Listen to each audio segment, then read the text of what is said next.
Hello students, how are you. मैं Deepak Singh Gusai VCIC Vidya coaching institute of commerce Dehradun से एक बार फिर आप सभी स्टूडेंट्स का इस वीडियो में स्वागत करता हूं और आपसे रिक्वेस्ट भी करता हूं, सभी करते हैं, मैं भी कर रहा हूं कि मेरे इस चैनल को सब्सक्राइब जरूर करें। Vidya coaching institute of commerce के नाम से है, क्योंकि जब भी मैं कोई टॉपिक पे वीडियो बनाऊंगा तो वो आप तक इजीली पहुंच पाएगा, उसका नोटिफिकेशन आपको मिल जाएगा। तो सब्सक्राइब करने में आपका कुछ लगना नहीं है, सिर्फ आपको उसके बदले में आगे आने वाले वीडियोस मिलते रहेंगे। तो आज का मेरा जो वीडियो है दोस्तों, ये है क्लास 12 कॉमर्स स्टूडेंट्स के लिए, सब्जेक्ट अकाउंट्स। और अकाउंट्स में क्लास 12 में पार्टनरशिप एक ऐसा इम्पोर्टेंट चैप्टर है जिसमें जो है admission of a partner, retirement, death, ये तीनों चैप्टर क्लोजली इंटर रिलेटेड है। और कुछ चीज़ें इसमें ऐसी हैं दोस्तों जो तीनों ही चैप्टर में हम लगभग यूज़ करते हैं। एग्जांपल के तौर पे जैसे रिवैल्यूएशन अकाउंट की अगर मैं बात करूं तो एडमिशन में भी हमें ज़रूरत पड़ती है, रिवैल्यूएशन में भी, रिटायरमेंट में भी उसकी ज़रूरत पड़ती है, एंड इवन आपका कभी कभी डेथ में भी उसकी ज़रूरत पड़ती है। लेकिन आज जो ये टॉपिक है ये आपका है एक्यूमुलेटेड प्रॉफिट रिजर्व और लॉसेस से रिलेटेड। दोस्तों आपको बताना चाहूँगा, फॉर एग्जांपल आपके पास एडमिशन ऑफ अ पार्टनर का आप क्वेश्चन कर रहे हैं और उसमें आपको कैसे इसको डील करना है, तो उसके लिए मैं बताऊँ। फॉर एग्जांपल आपने रिवैल्यूएशन अकाउंट बना दिया, उसका प्रॉफिट आ गया है, now you are proceeding to make partners capital account. तो उस पार्टनर्स कैपिटल अकाउंट में क्या करना है, आपने क्वेश्चन में जो बैलेंस शीट दिया है उस बैलेंस शीट में आपको ध्यान देना है लायबिलिटी साइड। पहले लायबिलिटी साइड चार एक ऐसे आइटम है जिन्हें हम बोल सकते हैं कि प्रॉफिट है या रिजर्व है।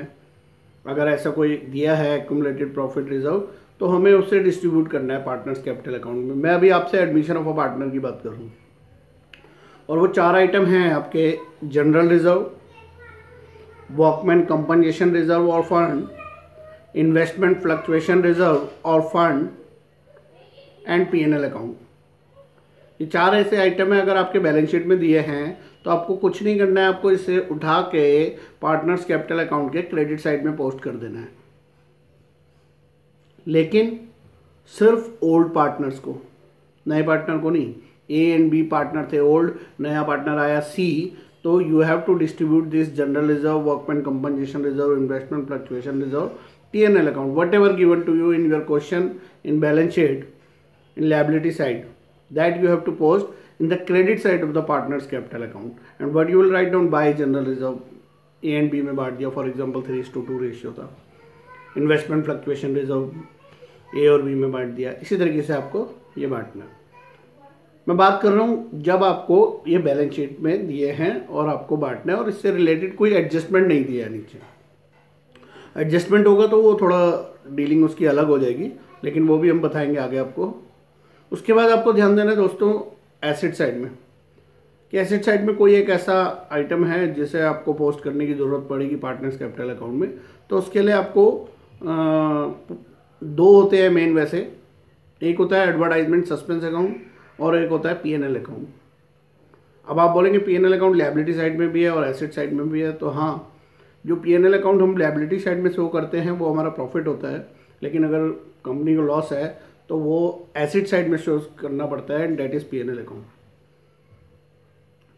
इन दोनों आइटम को आपको पार्टनर्स के कैपिटल अकाउंट के डेबिट साइड में पोस्ट करना है।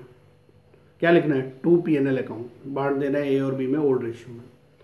टू एडवर्टाइजमेंट सस्पेंस अकाउंट, बांट देना है A और B में। Sometime goodwill will also given to you in your asset side. Goodwill, एक गुडविल तो होगा जो पार्टनर्स लेके आएगा, जिसे हम प्रीमियम फॉर गुडविल बोलते हैं, लेकिन एक गुडविल जो ऑलरेडी बैलेंस शीट में है उसे हम अपेयर्ड गुडविल या फिर एग्जिस्टिंग गुडविल बोलते हैं। उसको भी आपको डेबिट साइड में ही डालना है पार्टनर्स कैपिटल अकाउंट का। ठीक है, ये मैं तब बात कर रहा हूँ जब आपको ये आइटम बैलेंस शीट में दिया है और इससे कोई रिलेटेड एडजस्टमेंट आपके पास नहीं है।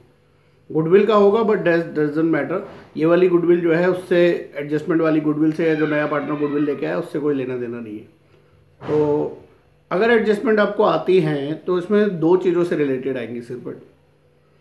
मुख्य तौर पर लायबिलिटी साइड में जो बोल रहा हूँ उसमें एक जनरल वर्कमैन कंपनसेशन रिजर्व या आपका इन्वेस्टमेंट फ्लक्चुएशन रिजर्व, इससे रिलेटेड आपकी एडजस्टमेंट हो सकती है। वर्कमैन कंपनसेशन रिजर्व से रिलेटेड कैसे एडजस्टमेंट होगी, जैसे एग्जांपल के तौर पे आपको बोलूँ workman compensation reserve 50,000 is given to you in your balance sheet, but in adjustment they have mentioned that workman compensation claim liability is ₹10,000। तो क्या है दोस्तों, वर्कमैन कंपनसेशन रिजर्व हमारे पास पैसा पड़ा हुआ है 50,000 रुपीज़, और अभी किसी ने क्लेम कर दिया है वर्कमैन कंपनसेशन के लिए 10,000 रुपीज़ का, किसी एम्प्लॉयज़ ने। इट मे बी पॉसिबल कोई काम के दौरान कंपनी में हैंडीकैप हो जाता है, किसी की डेथ हो जाती है, या किसी को कोई कंपनसेशन पेड करना पड़ता है कंपनी को, तो कंपनी क्या करेगी, उसी वर्कमैन कंपनसेशन रिजर्व से उठा के उस 10,000 की लायबिलिटी को पेड करेगी। लेकिन हम बोल रहे हैं कि हमें तो बांटना है पार्टनर्स कैपिटल अकाउंट में, तो बांटना अभी भी आपको, लेकिन 50,000 गिवन है बैलेंस शीट में और आपका एडजस्टमेंट में 10,000 गिवन है वर्कमैन कंपनसेशन क्लेम, तो आपने सिंपल 50,000 में से 10,000 माइनस कर दीजिए, बचा 40,000। वो 40,000 तो आप पार्टनर्स कैपिटल अकाउंट में क्रेडिट साइड में डिस्ट्रीब्यूट कर दीजिए ओल्ड रेशियो में ओल्ड पार्टनर्स को। ठीक है, सिंपल। एक बार दोबारा दोहरा दे रहा हूँ ताकि जो है याद रहे। Workman compensation reserve balance sheet में 50,000 गिवन है, एडजस्टमेंट में क्लेम 10,000 गिवन है, आपने 50 में से 10,000 माइनस किया, 40,000 को ओल्ड रेशियो में क्रेडिट साइड में पार्टनर्स कैपिटल अकाउंट में बांट दिया। लिखा गया बाय वर्कमैन कंपनसेशन रिजर्व, वैसे ही ए को और बी को। एंड ये जो क्लेम है आपका 10,000, जो कि एडजस्टमेंट है, इसका डबल इफेक्ट होगा। एक इफेक्ट तो आपका हो चुका है, ये माइनस कर दिया आपने। Second, this 10,000 rupees you have to mention in liability side of your balance sheet. Balance sheet means जो आप सॉल्यूशन करने जा रहे हैं, जो आपकी आंसर शीट है उसमें जो आप बैलेंस शीट बना रहे हैं, उसमें लायबिलिटी साइड में 10,000 you have to write down. And what you will write down, workman compensation claim या liability for workman compensation, and that's 10,000। ठीक है दोस्तों, ये तो रहा वर्कमैन कंपनसेशन से रिलेटेड। अभी बात करें investment fluctuation reserve. Investment fluctuation reserve generally company इसलिए क्रिएट करती है कि अगर उसने जो इन्वेस्टमेंट किया है उसमें कुछ फ्लक्चुएशन आया, कुछ इन्वेस्टमेंट नॉट पर एक्सपेक्टेशन रिटर्न नहीं मिला, इन्वेस्टमेंट की वैल्यू कम हो गई, तो वो जो लॉस है वो यहाँ से जो है हम कंपनसेट कर पाएँ। तो उसके लिए आपको क्या होगा, एसेट साइड में मान लीजिए इन्वेस्टमेंट दिया हुआ है आपका 30,000, ध्यान से समझिएगा।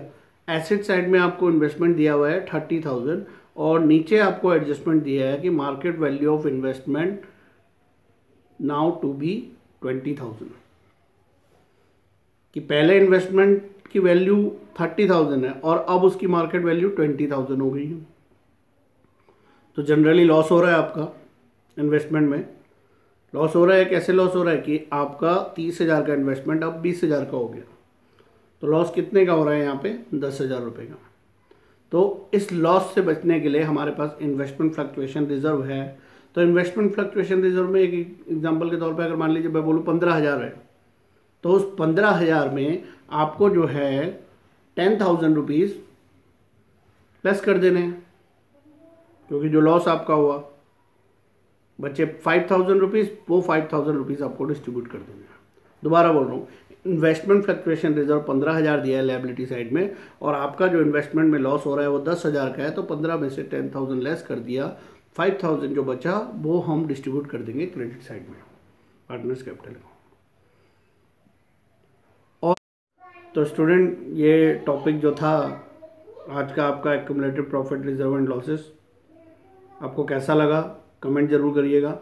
और आपको class 12, class 11 accounts, economics, business studies, किसी में भी अगर किसी टॉपिक में, पर्टिकुलर टॉपिक में प्रॉब्लम आती है, आप सिर्फ कमेंट लिख दीजिए।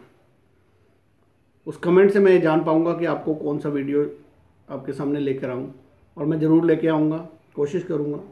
और मेरी ख्याल से कोई भी टॉपिक समझने के लिए ज़रूरी नहीं है कि मैं वाइट बोर्ड का यूज़ करूँ, मार्कर्स का यूज़ करूँ।